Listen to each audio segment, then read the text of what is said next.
À Quinta, na RCA Ribatejo. Todas as quintas-feiras, das 19 às 20. Por montes e vales, serras e planícies. Desaguamos nos afluentes da opinião de quem vive o Ribatejo. À Quinta, um programa com moderação de Nelson Ferrão e Francisco Mendes. Hoje temos connosco José Augusto Traquina Maria, Dom José Traquina, atualmente Bispo de Santarém, mas a isso iremos mais tarde, falaremos mais detalhadamente sobre essas suas funções. Nascido em 1954, em Évora de Alcobaça, e onde, depois em Alcobaça, estudou o seu curso comercial. Mais tarde, nos anos 70, mais ou menos ali pelas alturas, ou pouco depois do 25 de Abril, fez tropa na Escola Prática de Cavalaria em Santarém. Esse foi o seu primeiro contacto com Santarém? Foi, exatamente. Eu vos saúdo ao Francisco Mendes e ao Nelson Ferrão e retomo essa introdução, chegando a Santarém em 1975, exatamente. E foi os 2 anos a cumprir o serviço militar, 75 e 76, ao tempo do capitão Salgueiro Maia, que era assim o mais emblemático de todos os capitães da Escola Prática, sem reconhecer a grandeza de muitos outros oficiais que a Escola Prática tinha e eram de grande vulto em termos de hombridade, de qualidade humana, mas de facto o Salgueiro Maia, por razões óbvias, históricas, evidenciava-se. Mas foi nessa altura que conheci Santarém, senão não teria conhecido, enfim, naqueles tempos também não havia a mobilidade que existe hoje, e foi nessa altura que conheci esta cidade. E chegou cá já como capelão da Escola Prática não, ainda? Não, vim cumprir o serviço militar como qualquer jovem. Com qualquer jovem. E nessa função fui, acabei por ser furriel da Polícia Militar, imagine-se. Mas foi essa a especialidade que me calhou. Era isso que lhe ia perguntar também. A polícia é compatível com a religião? Quer dizer, digamos, não é... Na mesma pessoa? Ela era a Polícia Militar, tinha que fazer a fiscalização dos militares que andavam na rua, se andavam bem vestidos, se havia estavam metidos numa alguma bronca, algum amontoado que não deviam estar, ou ter algum procedimento em algum sítio que fosse incompatível. Por exemplo, chegámos a ir ao comboio lá abaixo à estação para resolver problemas de militares que vinham de Lisboa e que não queriam pagar o bilhete e o comboio estava parado da estação e nós tínhamos que resolver o assunto com o militar ali, não é? Coisas desse género. E, portanto, também na rua, se os militares andavam na cidade de Santarém a passear sem a boia na cabeça, nós tínhamos que parar e dizer, meu amigo, faz-se a favor, pôr a boia na cabeça e respunho. Era isto, não é? Mas nessa altura já tinha em mente que seguiria os estudos religiosos? Não, a verdade é que decidi que ia-me Santarém. Já estava em 76, e assim... por aí, mês de abril, maio de 76, quando eu tomei a decisão que ia pôr a questão com profundidade, quer dizer, e então dirigi-me a um padre que já me conhecia e disse, eu preciso aprofundar isto. Então, quando parti, não tenho certezas, não é? Quando parto para uma hipótese dessas, é para aprofundar uma verdade que não sabemos se concretizar ou não, então temos que submeter. Isso leva tempo. Mas eu estava profundamente animado com essa hipótese, de facto. Mas porque Santarém e essa experiência da tropa teve alguma coisa a ver com isso? A vivência da Escola Prática? Teve, enquanto me isolou do ambiente que eu tinha. Quer dizer, ao retirar-me da Alcobaça, eu pensava que ficava, podia-me perder por estar fora do meu espaço. Quando, afinal, me reencontrei, que é uma coisa muito curiosa. Mas muitos, ainda na sua época, mas há mais anos, muitos padres seguiram essa vocação, que seria eventualmente, na maior parte deles, também por questões familiares. Não foi o seu caso, então? Não foi. Meu pai era contra completamente. Na altura já tinha morrido, mas lembro de, enfim, aos 13 anos, 12, 13 anos, por influência de um amigo meu, viu o vizinho, que andava no seminário, também pediu ao meu pai para ir para o seminário. E ainda bem que ele não me deixou ir, porque depois o meu colega, esse meu vizinho, veio a sair. Porquê? Porque veio, aqueles anos 70 foram para a Igreja foi uma coisa muito complicada. muitos padres abandonaram o ministério, os seminários despejaram-se, os seminaristas foram Os embora. próprios fundamentos postos em causa, no fundo. Foi de 68 a 75, foram 7 anos ou E até quando em menos. 76 entrou para o seminário em Almada, as coisas já eram diferentes? Sim, mas éramos 12 rapazes, graúdos, altos, todos profissionais. Um veio era empregado dos Correios, o outro era médico, o outro era bancário, o outro era... Toda a gente era profissionais que punham esta questão e faziam interrogar-se. Não havia miúdos, era toda gente graúda, não é? O que para mim foi difícil, foi porque eu tinha um curso comercial e, portanto, não dava para entrar na universidade. E, portanto, tive que ir acabar o liceu, não é? Exato. E, portanto, eu ia apanhar o liceu. 7 anos mais propedêutico e tal. Então vou com 22 anos, ficar ao lado de jovens de 17 anos no liceu. Isso no início foi um bocadinho, não digo humilhante, foi uma adaptação complicada. Mas, como felizmente não tinha dificuldade de relacionamento humano, eu nunca tive, então foi muito fácil, porque depois começámos de empatias e, na verdade, foi uma experiência belíssima de 2 anos de liceu. Muito bom. Eu só queria fazer um parênteses, a saber se a sua passagem pela escola prática, que memórias é que lhe trazem, e também porque teve, por visto, uma marca grande na sua vida, mas aquele aspecto militar, o contacto com os militares, aquele período que se vivia, o que é que podemos saber dessa sua experiência na escola prática? Bem, a minha experiência na escola prática foi muito boa, primeiro porque tive ao meu lado, digamos, no esquadrão de comando, era o meu esquadrão, e tinha um sargento que governava, digamos, que o comandante do esquadrão tinha, um sargento que era um homem muito hábil e muito atencioso. E, curiosamente, quando eu tinha o meu tempo disponível, trabalhava na secretaria com ele. E, portanto, estava ali, era um sargento e um miliciano, Furriel miliciano, assim se dizia, fiquei a trabalhar com ele. Mas depois tinha os serviços, não é? Se estava sargento de dia, era serviço interno, a fiscalizar internamente o quartel, a escola prática. Se era um serviço exterior, era de rua, com um jipe, com mais um cabo e 2 militares e um condutor, éramos 5, a correr aqui à volta da cidade. Pois bem, essa experiência de secretaria foi muito bem para me ajudar a ser disciplinado em trabalhos. Por exemplo, era eu que fazia a escala de todos os serviços do meu esquadrão, escalas de serviço. Ele entregou-me aquele serviço, desvencilhei aquele serviço, fazia escalas, que não podia falhar. Quem é que estava no serviço, quem é que não estava. Resolver problemas de alguns que a última hora não podiam, o que é que tinha que requisitar, tudo isso. E nas relações com o Maia, relações com as FIAs, com os... Não, eu só tinha com o meu comando, de só facto, com o comando. só com o meu comando. Excetuando quando estava de serviço, e nessa altura estava com o oficial dia. Com o oficial dia, nós temos que relacionar, quer estando em serviço interno, sei lá, fiz aqui na escola para de cavalaria, fiz fiscalizações, por exemplo, às 2 da manhã, 3 da manhã, aos rapazes que estavam no plantão, nas guritas, à volta do quartel. Vocês eram vistos como os maus da fita? Era. Mas devo dizer que apanhei vários a dormir, mas nunca os denunciei. Não os denunciei. Ficava entre os dois? Não, ficava... Quer dizer... Ou seja, quando nós nos colocamos no lugar do outro, o tipo está um ferido de rachar, não é? O tipo ficou atado no cobertor, com a arma na mão e adormece, não é? Qual é o problema do sargento que faz a ronda?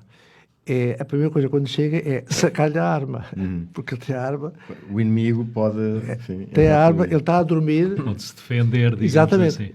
Ele está a dormir, mas tem a arma carregada. E, portanto, quando chega, ele está a dormir profundamente, a gente saca-lhe a arma e depois ele acorda, já não há problema. E era assim que as coisas passavam. Mas, de facto, eram situações especiais, portanto, podia dar uma denúncia, de facto. Num caso ou outro que me surgiu, não denunciei, porque achava que era uma questão humana, mas também a nossa função era ajudar, não é só denunciar, é ajudar a que a pessoa espera que aquilo funcione, portanto. E funcionava, particularmente ficava com mais atenção e a coisa passava.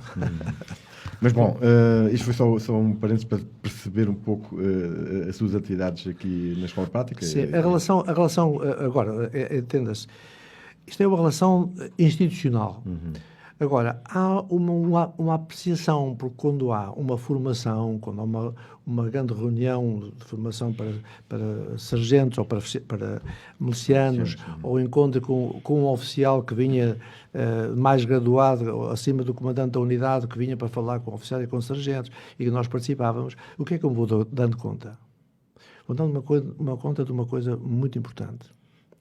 É que há homens que não sabia na vida militar, não conhecia. Há homens na vida militar com muito gabarito, com muita qualidade. E isso para mim foi muito edificante. Muito edificante. Porque eu era apreciador da vida disciplinada. Isso era. Porque a minha experiência de comércio me tinha obrigado, tinha-me educado essa dimensão, que é a educação humana e a disciplina de vida. E, portanto, eu apreciava isso. E ali vi isso encarnado em homens militares. Mas de uma forma excelente. E, portanto, oficiais, homens que tinham ali também é verdade. Trabalho é trabalho, conhaque é conhaque, como alguns diziam, mas trabalho é trabalho. E, portanto, é para levar as coisas a sério, com toda a responsabilidade. E eu vi isso em homens que tinham princípios, não é? Tinha um princípio de atuação. Em termos militares... Princípio de atuação.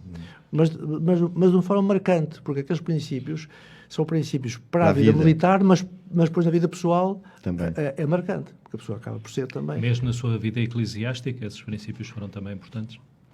Foram, porque não se trata de ser militarão, não se trata disso. Trata-se de interiormente, a pessoa ser disciplinada e coerente. É um desafio enorme. É um desafio enorme para qualquer pessoa, qualquer cidadão, que é, aliás, um problema hoje na sociedade europeia e também em Portugal. E isso ali, na Escola Prática, de facto, foi uma coisa que eu apreciei imenso nos oficiais que eu ali vi. Que eu não convivia todos os dias, mas depois, quando tinha momentos de os ouvir a dar alguma lição, eu via isso com beleza. E, aliás, também nos discursos que eles faziam, quando estávamos de serviço, havíamos essa havia uma matriz. Essa matriz, sim.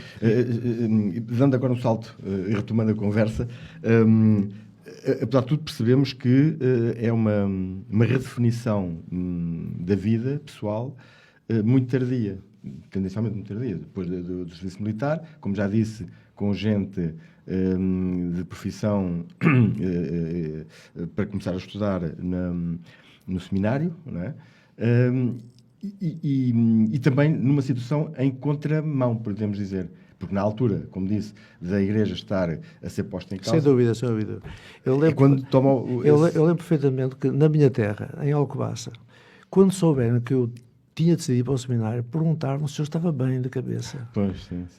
Naquela altura ainda por cima, não é? Sim, porque houve um padre que abandonou. Um padre que abandonou. Os seminaristas tinham saído. Todos, sim. E há um que vai entrar. Este com 22 anos vai para o seminário. O rapaz não está bem. Não é?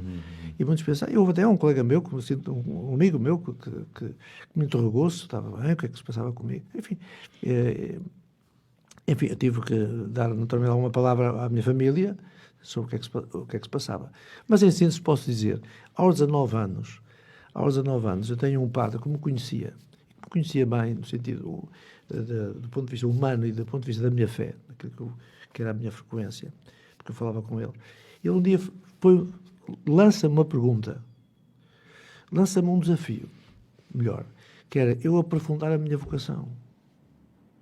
Mas o que é que acha? Eu acho que tu devias aprofundar. Mas não é por ser especial, é porque reúnes algumas condições que pode ser uma coisa boa para muita gente.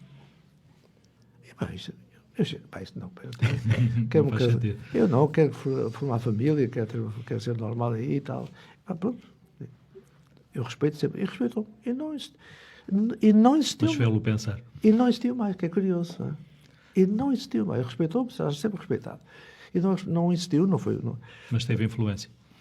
Teve influência e não me deixou de convidar, mesmo sabendo qual era a minha resposta, de me ir convidando para alguns encontros que ele sabia que eu gostava de ir. Eu fui sempre participando em encontros de jovens cristãos, que eram poucos, não eram muitos. Não eram muitos. Mas, e porquê? Porque aquele trabalho, é uma coisa muito curiosa, aquele trabalho foi o despertar da minha vida para aquilo que eram os problemas sociais.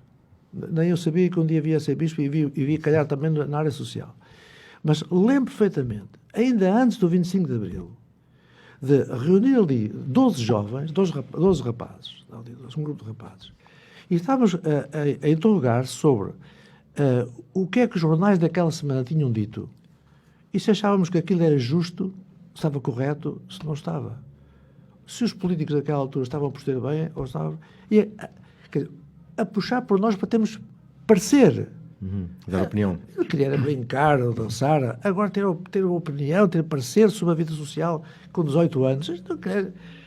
Mas o padre insistia. Não, pá, mas nós para crescer neste mundo temos de ter parecer. Então, e começa-nos a obrigar a ler, a estudar, a ver e ter uma observação sobre a realidade.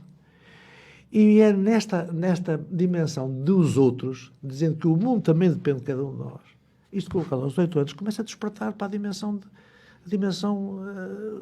em que a vida, podemos resolver a nossa vida sozinhos ou com mais alguém, ou podemos resolvê-la de uma forma mais lata, mais larga, mais dedicada. E, portanto, foi nessa perspectiva que me colocou em termos vocacionais. E aí depois, então, foi para o seminário em Almada quando e eu estava em Olivais? Quando eu estava em Almada aqui assim, então aparecia esse padre, olha, eu estou interessado em fazer um aprofundamento. Saber aquela história que me falou, eu quero te interrogar. E foi por ele também que foi para Almada e não para uma zona aqui mais próxima? 4 anos. Só ao fim de 4 anos de estar em Almada é que ele diz, ok, então, vai para os Olivais. E como é que é essa parte? Porque Almada é uma coisa, sabe, e Olivais é outra? aquilo que se chama há uma experiência que agora se chama uma parte que é os anos de discipulado e os outros anos é de configuração. O discipulado é a gente andar atrás de ser discípulo, aprender, e depois há uma momento que, ok, assume, é isto, mas não sou eu que assumo. Há uma avaliação de um lado e do outro. Eu avalio e quem está do lado de lá a acompanhar também avalia. Não é? E, portanto, daí toma-se uma decisão, okay, passa para a configuração, e a configuração é de facto aprender quer as matérias de teologia, quer outras formas de estar, para se configurar para ser um padre. Por isso é que só depois em 80... Não é assim tão tarde, mas só depois em 85 é que faz a sua ordenação presbiteral, não é? Sim, foi o ano da minha ordenação de padre, portanto já tinha 31 anos. Na verdade, podia ter sido ordenado aos 30 anos, mas eu tinha 4 colegas de curso que ficaram nos Olivais. E um ano antes, eu já era diácono, e o Patriarca de Lisboa pega em mim e manda-me para o seminário de Almada outra vez, como prefeito de estudos dos mais novos. E, portanto, eu fico desligado dos meus colegas de curso. Portanto, eu fico já a trabalhar em Almada. Os padres de Almada propõem-me que eu seja ordenado padre, porque eles querem um padre, não querem um padre. Eu disse, eu quero ser ordenado com os meus colegas. Ok, então vamos aqui articular isto. E, de facto, eu esperei um ano pelos meus colegas e fomos ordenados todos juntos, os 5 depois. E não houve problema. Entretanto, tinha feito já o seu licenciatura em Teologia na Universidade Católica. Sim. E o mestrado também já tinha feito em Teologia Pastoral? Não, aí tive que fazer mais um bocadinho, porque depois estava em Almada e acompanhava os rapazes também nos estudos, e então tinha liberdade e tinha tempo também para frequentar mais mais uma disciplina na faculdade e fazer mais 2 anos para o curso, para o mestrado. E correu bem. Depois só em 2014, chegou a bispo, mas antes disso teve muitas funções na Igreja, que foram certamente muito importantes para a sua experiência atual como bispo de uma diocese, não é?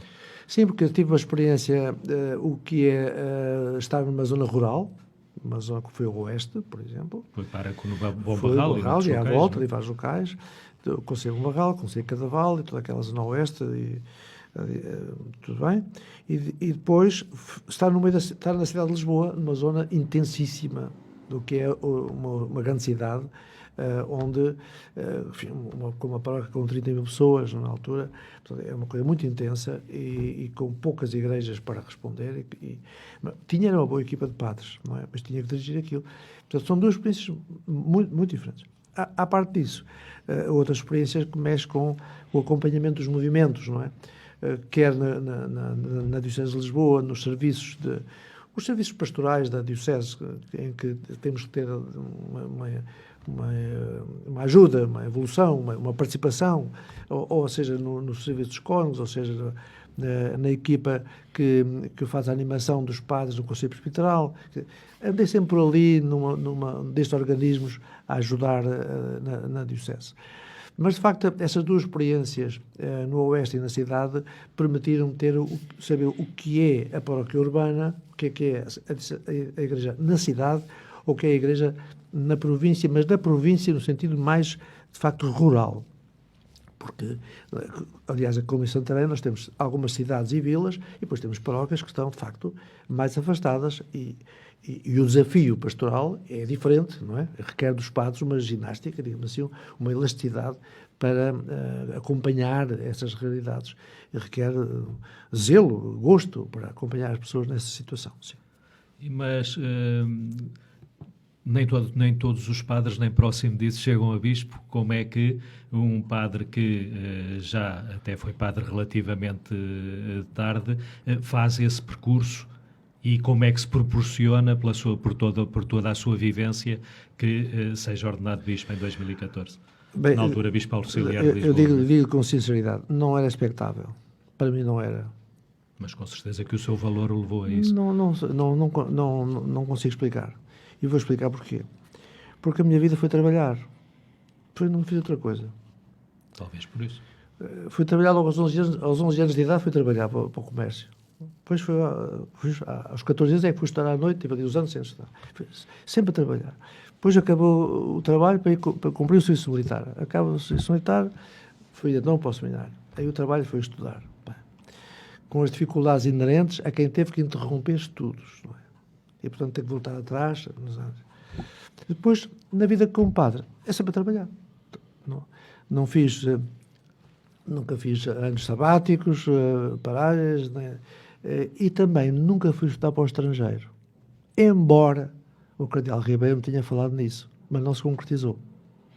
Isso é a qualificação dos padres, dos cardeais? E é bom que tenha, e é bom que aconteça. Sempre Vaticano? Sim, no Vaticano ou noutra cidade que tenha cursos que sejam bons.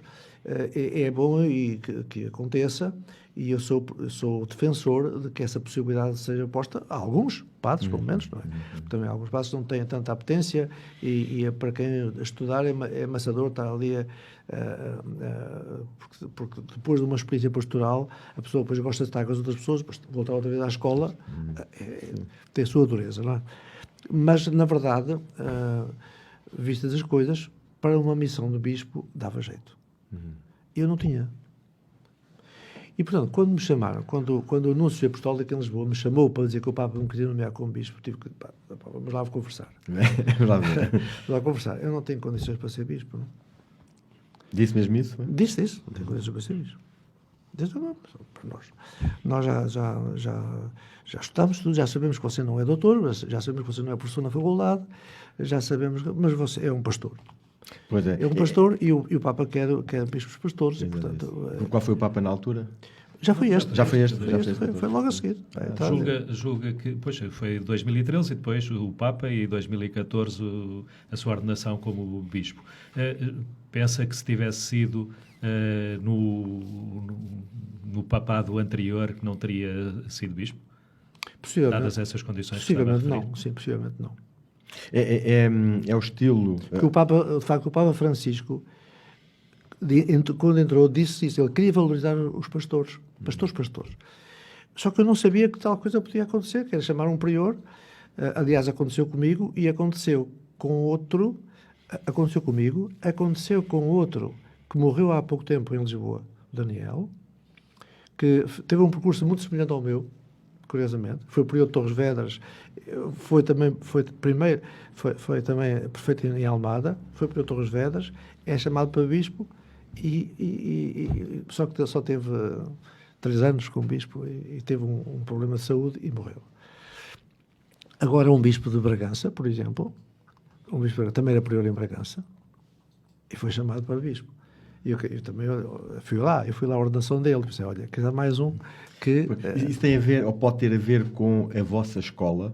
Ou seja, aqueles que chegaram tarde... Que... Não, tem a ver com suponho eu, com uma visão das coisas que o Papa tem, que é o zelo pelas pessoas. O pastor, para ser um bom pastor, tem que gostar de estar com as pessoas. Para a organização da igreja, é um pouco o espírito da formiga, enfim, do trabalho que mal pode-se não ver, mas que vai tratando das suas ovelhas, do rebanho. Sim, até próximo dos outros. Mas repara, só que isto é complementar. Nós pastores, precisamos que haja outros que, de facto, estudem hebraico.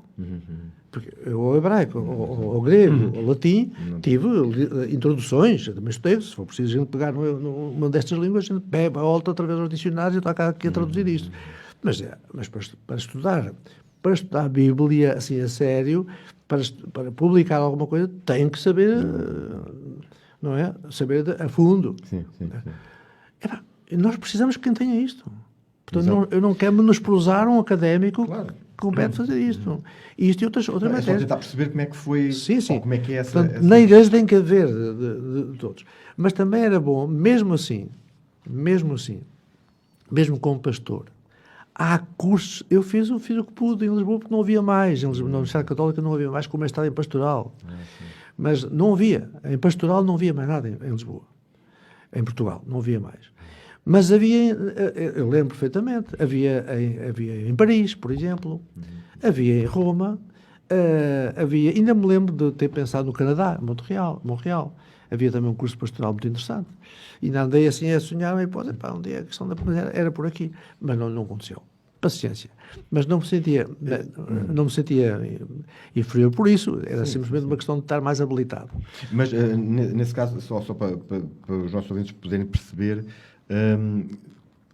qual é a expectativa de quem chega a bispo? É passar pela fase anterior, ou de padre para bispo? É um grande salto?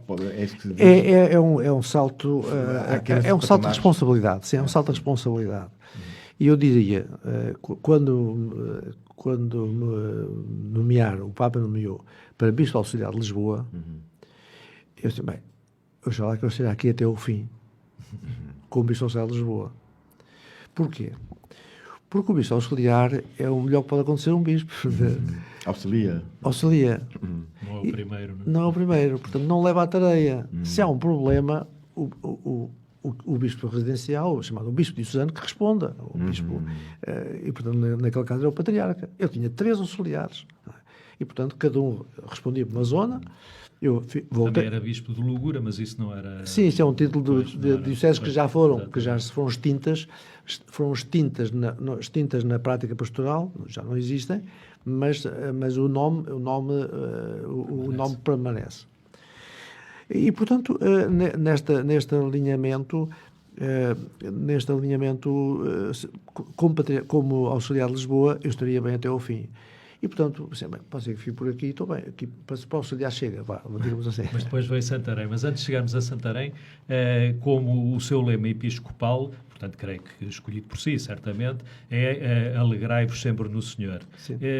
Para um padre, neste caso, que teve o seu percurso, não é uma coisa demasiado espiritual, demasiado longínqua do comum dos católicos? O que eu ser alegre? Não, o alegrai-vos sempre no Senhor, esta expressão. Não, sabe que fui buscar uma frase que não é minha, atenção. É que vou buscar uma frase... Sim, mas é o seu lema. É o meu lema, é o meu lema. Mas nós vamos buscar um lema, normalmente vamos escolher uma frase bíblica. Portanto, vamos à Bíblia e escolhemos uma frase que se identifique connosco, ou que nós estejamos identificados com ela. E, de facto, aquela de São Paulo, é uma frase... A alegria foi qualquer coisa que eu sempre procurei. E a descoberta do viver como cristão foi, de facto, um valor que me deu alegria. A mim deu-me alegria. E fez-me crescer. E daí então, então vamos por aqui. E, portanto, marcou bastante. Entretanto, surge Santarém. Santarém era diocese só desde, salvo erro, 1975. Exato. Tinha tido já dois bispos, portanto, Dom António Francisco Marques e Dom Manuel Pelino. Como é que surgiu Santarém? Teve alguma coisa a ver com já quer cá ter estado ou foi uma simples coincidência? Bem, aí penso que não é coincidência. Aí é o seguinte: o Papa, quando quer nomear um bispo da diocese, o nuncio apostólico tem que preparar, tem que fazer uma auscultação, quem é que vai para aquela diocese. Aliás, como agora, existe essa dificuldade, porque Bragança e Setúbal estão sem bispo neste momento. E, portanto, já estão há muito tempo, é um ano, mais de um ano já. É um trabalho que pertence a um representante do Papa em Lisboa, no nuncio apostólico, tratar desse processo. E nesse processo ele faz perguntas, faz auscultações. Portanto, quando vai fazer perguntas aos padres de Santarém e outras pessoas, bispos, e outras pessoas, quem ele quiser, e que o próprio não sabe, nem nunca saberá, não sei o que é que ele perguntou, mas as pessoas influenciaram. A gente sabe um bispo que é auxiliar em Lisboa, já conheceram. Ele já que esteve em Santarém, conhece Santarém, aqui dava jeito, é aquele e tal. E, portanto, digamos, numa auscultação em que a maioria dos votos vai para aqui, ele depois manda para Roma para dizer, bem, a maioria dos votos é aqui neste, depois é aquele, depois é aquele. E o Papa lá em Roma tem uma equipa que recebe aquilo, verifica aquilo, depois quando sobe acima para o Papa, está praticamente esse é o Papa. Confirma e assina, não é? Como disse, a sua aspiração, digamos assim, era ficar por Bispo Auxiliar de Lisboa. Teve que assumir, ou concordou sim. Também em assumir esse papel de Bispo de Santarém. Como é que, quando veio para cá, encontrou a diocese? Como é que encontrou a cidade e o concelho, a região? E o que é que acha que, desde 2017, que é cá Bispo, conseguiu alterar, conseguiu melhorar?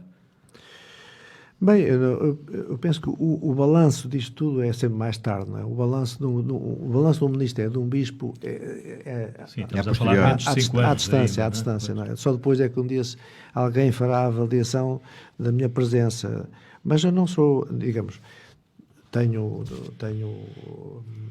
objetivos, traçamos alguns objetivos na vida pastoral, mas não sou ambicioso no sentido de querer fazer uma demonstração de capacidades e querer obrigar a que tudo funcione aqui ao seu ritmo. Não é o meu estilo, qual é que é o estilo? Bem, é de dialogar com os pastores que temos, com os padres, apresento algumas linhas, apresento alguns objetivos e vamos discuti-los. E, neste sentido, quando cheguei, fizemos um primeiro ano, assim, pronto, era preciso um ano para a coisa, então apresentei uma proposta para a gente viver um ano pastoral, ok. Mas, a seguir, apresentei uma proposta para 6 anos. Eu disse, 6 anos pastoral, 6 anos pastoral, um projeto. Um projeto de 6 anos pastoral. Com uma sequência de 6 anos. A terminar quando? A terminar em 2025. Quando são os 50 anos. Quando a diocese faz 50 anos. Aquilo andou ali a remoer, era muita, e finalmente votou-se, no Conselho Presbiteral, votou-se aquele projeto, enfim, com algumas afinações, não é? Afinações, de um parecer, e afinou-se aquele projeto, e é isso que está a funcionar. Portanto, aqui, até 2025, temos uma progressão contemplando determinadas áreas, não é? Como é este ano, por exemplo. Em resumo, o que é que se pode ter desses objetivos? Desses objetivos é passar pelas áreas, digamos, as dimensões todas da vida humana dentro da Igreja e contemplar um ano é mais a pastoral familiar, no outro ano é mais a pastoral juvenil, no outro ano é mais a pastoral social, no outro ano é mais a catequese. Quer dizer, fomos sempre fazendo uma evolução, escolhendo figuras de referência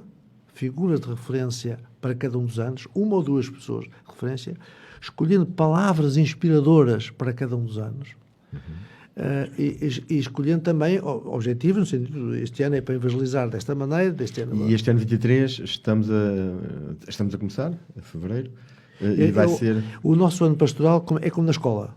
Portanto, começa em setembro, outubro e vai até julho. Portanto, é assim uma... E então estamos a meio, nesse caso? Estamos a meio. De quê? Estamos a meio de quê? Estamos a meio deste ano em que nós escolhemos a palavra cuidar. É uma palavra inspiradora. Para todos os anos há uma palavra inspiradora. Então, esta é o cuidar. Temos como referência uma referência muito curiosa para este ano, que é a venerável Luísa Andaluz, que é uma figura, este ano faz 50 anos da morte dela, e faz 100 anos que ela criou a congregação, deu origem à congregação das Servas Nossa Senhora de Fátima. E, portanto, decidimos que escolher uma pessoa. Além disso, os jovens escolheram também como patrona dos jovens de Santarém, da Diocese de Santarém, patrona para a Jornada Mundial da Juventude. Portanto, pretendemos neste ano que este ano seja também um ano para conhecer a Luísa Andaluz. Já temos conversações com a congregação, temos várias propostas também para conhecer os espaços onde a Luísa Andaluz esteve em Santarém, as coisas que ela escreveu. Já há edições de resto? Coisas, sim. Mas as irmãs têm propostas muito interessantes, já estão a fazer, com a hipótese de se reproduzir em terras diferentes algumas coisas que se podem há coisas que se podem colocar ao mesmo tempo, os meios telemáticos, pôr em sintonia com toda a gente. Mas há coisas que se podem promover localmente, com crianças, com jovens ou com adultos, e elas estão a fazer isto muito bem. Os jovens também, no âmbito que falava há pouco das Jornadas da Juventude, Santarém está envolvido? Está envolvido e vai participar sobretudo num grande esforço de acolhimento daqueles que vêm cá ficar. Portanto, essa é outra área. Portanto, este ano é isto. O Jornada Mundial da Juventude, de facto, a Jornada Mundial da Juventude ocupa-nos. Também nos ocupa e preocupa mais duas coisas que estão em cima da mesa neste momento. Uma delas é a catequese. Nós estamos com a nível nacional, todas as dioceses vão ter que fazer para o próximo ano uma adaptação. Portanto, há um novo itinerário, há uma nova, digamos, proposta, e as catequistas têm tido formações. Portanto, nós temos 1.200 catequistas na diocese, embora seja uma diocese pequena, é muita gente. E, portanto, é preciso reuniões e mais reuniões, porque é preciso mudar catecismos, é preciso mudar coisa, é preciso formação para essa gente, para saber o que é que se pretende. Com esta nova... E esse é para fazer... Está a acontecer. 23. 22-23. Está a acontecer essa formação. Porque a partir do próximo ano entra esse novo itinerário. Que é 23-24. Começa. Então, este ano, além dos catequistas, já brevemente, no dia 8, vamos ter uma reunião com os padres, estarem também ao corrente dessa nova proposta, desse novo itinerário, para estarmos todos ao corrente das coisas, não é? Portanto, requer-se uma maior envolvência das famílias, estamos ao corrente, e dos padres também, um acompanhamento de proximidade, para que as crianças tenham acompanhamento quer das famílias, quer dos catequistas, quer da comunidade cristã. A outra preocupação é uma que está aí no ar, com toda a preocupação, não é? Que é a questão dos abusos. A questão dos abusos na Igreja. Portanto, nós temos uma comissão diocesana, e essa comissão diocesana tem que fazer o seu trabalho, tem que fazer a sua missão. Já tem reunido, não é? Mas tem que fazer a sua missão. E a sua missão está a ser pensada, tem reunido várias vezes, não é? Mas tem que ser pensada em termos de frequentar diversos áreas, desde catequistas, espaços onde sejam crianças ou jovens, frequentar no sentido de aparecer nas formações líderes, nos padres também, todos, não é? Que é trabalhar como é que se diz? Assertividade, não? Não, trabalhar na antecipação. Sim, antecipando situações que possam ser menos de risco, por assim dizer. Prevenir, não é? Prevenir. Tem que prevenir. Portanto, as pessoas têm que ter cuidado. Mas há muitos casos detectados na sua diocese de abusos sexuais? Bem, nós, Desde o passado. destes 5 anos em que eu estou em Santarém, não tivemos nenhuma denúncia. Não chegou, nem à Comissão, nem a mim. Nem à Comissão diocesana, nem a mim. Mas isto não significa que eu não esteja preocupado. Pois é, porque nesta altura irá apanhar aquilo que foi governações de bispos anteriores e de padres anteriores. Sim, até 1950 para cá, assim, a denúncia, aliás, as denúncias, chegaram denúncias, porque as denúncias foram feitas por distritos, e logo aí há um problema. É que nós não temos o distrito todo de Santarém. Exatamente, Santarém Orem não pertence. sim. Orem é a doutora diocese, Ferreira dos Ezes é a doutora diocese. Ponte Sor talvez também. Coruche também é Évora. Maior. Benavente também não. Benavente e Samário Correia também não. Constância, Sardual, Mação, também Abrantes, tudo isso pertence a Porto Alegre, essa parte de cima, e portanto a Diocese de Santarém é para metade do distrito. Faz sentido essa divisão diferente da divisão administrativa? Foi uma dificuldade na altura, porque para fazer uma geografia nova era preciso mexer com essas dioceses todas. Então era uma complicação. Assim, bem, então ficou só aquilo que era mesmo Lisboa. Estávamos a falar, estamos já na fase quase final da nossa conversa, estávamos a falar sobre a questão dos abusos e já agora pegando nesses temas que aqui vêm a propósito também, obviamente, na questão dos abusos sexuais, não lhe parece, agora como pessoa, não propriamente como bispo ou como clérigo, não lhe parece que por vezes também se está agora a exagerar demasiado nas situações e a procurar demasiado situações que antigamente, pelo contrário, estavam completamente esquecidas e que se fazia por não as conhecer? Quero dizer com isto, não passámos do 8 para o 80?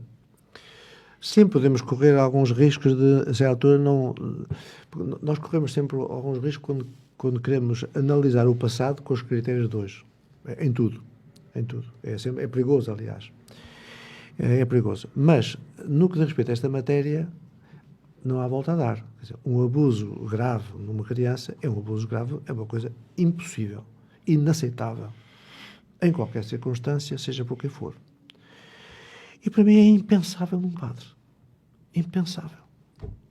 Portanto, é preciso uma perturbação, uma patologia qualquer, que eu não sei explicar, para que tal coisa possa acontecer. Não podia imaginar no meu crescimento, da minha evolução, como o abuso de uma criança. Bem, e, portanto, quando se diz que Santarém é o 4º ou 5º distrito, enfim, já foi identificado também bem o distrito, em termos dessas denúncias nacionais, quantos é que estão, sabe quantos estão identificados na Diocese de Santarém? Sabe que a questão que se levanta é estar a denunciar denúncias que são anónimas de padres que já morreram. Pois, também isso. Sim. Não é o que eu vou fazer. E, pois, é esse não há muito a fazer, não é? Se a denúncia é anónima, agora, se há uma pessoa se essa pessoa anónima quer aparecer, ok, sim senhor, então vamos receber a pessoa, falar com a pessoa, dar-lhe apoio, que a pessoa, sim senhor, quer dizer, apoiar no sentido de acompanhar o que é que se passa com a pessoa, não é? Agora, se a pessoa é anónima e não quer dar mesmo o nome, bem, então não posso mas havendo o que houve, pelos vistos, não é? Como é que atualmente, e também já disse que está a apanhar situações anteriores, mas atualmente como é que a Diocese, enquanto grupo, já disse que há uma comissão diocesana, mas como é que está a encarar este aspecto e que medidas é que se estão a... Para já, esta comissão tem que responder ao acompanhamento de alguma pessoa que apareça como denunciante. Portanto, se a pessoa precisa de um psicólogo, ou precisa de um psiquiatra, ou precisa de um médico, ou precisa de um apoio qualquer, precisa de apoio, deve acompanhar. Portanto, tem que saber quem é, acompanhar. E ouvir a pessoa, acompanhar a pessoa. Depois, a outra coisa é trabalhar na prevenção. E, portanto, aí, quer dizer, não tem que haver cuidados no sentido de quem nas áreas, sei lá, educadoras, catequistas, padres, também os escuteiros, obviamente. Sim, ou quando há contactos dos mais velhos com os mais Os novos. escuteiros Assim. também têm uma comissão própria, não é? Mas tudo essas áreas. De maneira que são as duas coisas que queremos fazer.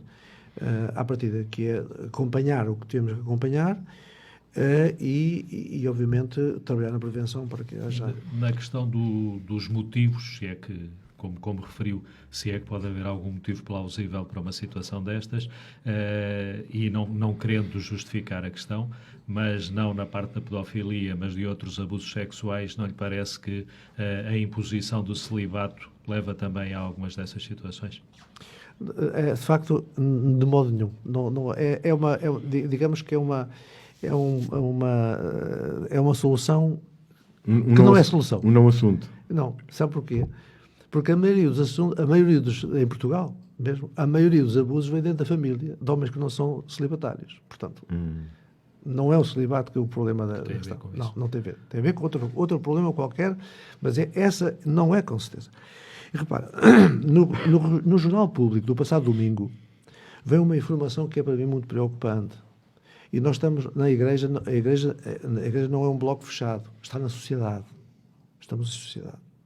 E é neste contexto e não estou a desviar nem a arranjar forma de desculpar a Igreja, não é isso que quer dizer. O que quer dizer é que no conjunto, repara, a notícia do jornal, o que me informa é que o Ministério da Justiça somou, num ano, 300 nomes de pessoas que ficaram no cadastro no Ministério da Justiça como abusadores. Portanto, por cada ano, aumenta 300 abusadores. Em Portugal. Os que foram, digamos, os que o Tribunal identificou. E, portanto, condenados. 300. Por cada ano. Isso é um número alto. 300 por ano? Sim. Ficam lá com cada estado. É que depois ficam lá X anos. Uns ficam lá 10 anos, outros 12, outros 8. Depois vão retirando. Mas ficam lá com o nome acessível a toda a gente. Isso levanta-me uma questão... Mas isto é preocupante. Levanta-me uma questão da sociedade. É que não são os abusadores, não são os abusados. São 300 abusadores. Abusadores, Os abusados serão mais, certamente. Abusadores, que fazem parte desse cadastro. E para mim é preocupante porque estamos na sociedade. Nós somos um todo. E, portanto, tem a ver com o ambiente. Eu estou na sociedade, estou como igreja, eu quero o bem das pessoas todas. Eu quero a felicidade de um povo, quero a felicidade de uma sociedade, quero uma sociedade mais feliz. Portanto, Mas é aí que está... Não resolve um assunto dentro da igreja como se fosse um grupo de gente perfeita e depois do outro lado está toda gente... Sim. E é aí que pode residir essa relação da igreja com a sociedade. Quando, por exemplo, o Papa tem encíclicas que diz determinadas situações que depois, na prática, os católicos, neste caso, não praticam. Isso pode ou está a ser um problema também aqui na Diocese de Santarém? Bem, sim, muitas parecenças do que a efetividade das coisas? Bem, tudo o que é formação é um desafio e, para mim, muito interessante. Ainda hoje tinha a falar com um padre sobre isso, sobre a necessidade de promover formação na Diocese. De facto, precisamos, a todos os níveis, não é? Claro que estamos a fazer com catequistas, mas precisamos para todos. E foi pedida muito recentemente, agora na chamada consulta sinodal, foi pedida e queremos promover, sim, mais formação. Sim. É necessário, temos muita riqueza que não é conhecida. Mas percebe-se um pouco essa contradição, podemos dizer, das práticas dos paroquianos com as determinações da Igreja, das encíclicas do Papa. Sim, há incoerências, não? Há incoerências entre aquilo que se acredita e aquilo que se faz. Não é? Que era aquilo que dizia disciplina e coerência no seu início. É um dado fundamental para se viver o Evangelho e a coerência, de facto. Mas devo dizer que mesmo assim me é muito difícil perceber como é que o adulto parte por um abuso sobre uma criança. É preciso ajudar as pessoas a terem... E é um desafio que a sociedade deve assumir. Aliás, eu não me admirei nada que o Primeiro-Ministro tivesse chamado o Pedro Stresch Sim, para conversar sobre isso. Quer dizer, nós temos imensas crianças institucionalizadas. Sim. Em todo lado. No país todo. Até em Santarém também. Sim. E, portanto, isto é uma realidade que importa saber e acompanhar e como é que vamos melhorar a sociedade. A sociedade está doente do ponto de vista Tem questão. doença. A forma como as pessoas relacionam. A violência doméstica é um problema em Portugal. Grave. Exato. Sim. Grave. Todos os anos morre gente de violência doméstica. Todos os anos. A violência entre jovens é um problema. Mesmo as violências no namoro, que é No uma namoro, das lógicas que Sim. a Igreja também tem apostado e uma das preocupações. Estaremos a finalizar o programa. Muito bem. Infelizmente. Queremos agradecer ao facto do Dom José Traquina, Bispo de Santarém, ter estado connosco nesta última hora, menos que uma hora. As mensagens que aqui deixou, também para os paroquianos, também as propostas que a 6 anos, até 2025, estão preparadas para orientar as suas vidas e esperemos que isso assim possa acontecer naquilo que são os objetivos e as concretizações que a Diocese de Santarém almeja para os seus paroquianos. Obrigado. E saudação também para vós, Francisco e Nelson, e para os ouvintes da RSA Ribatejo que nos acompanham.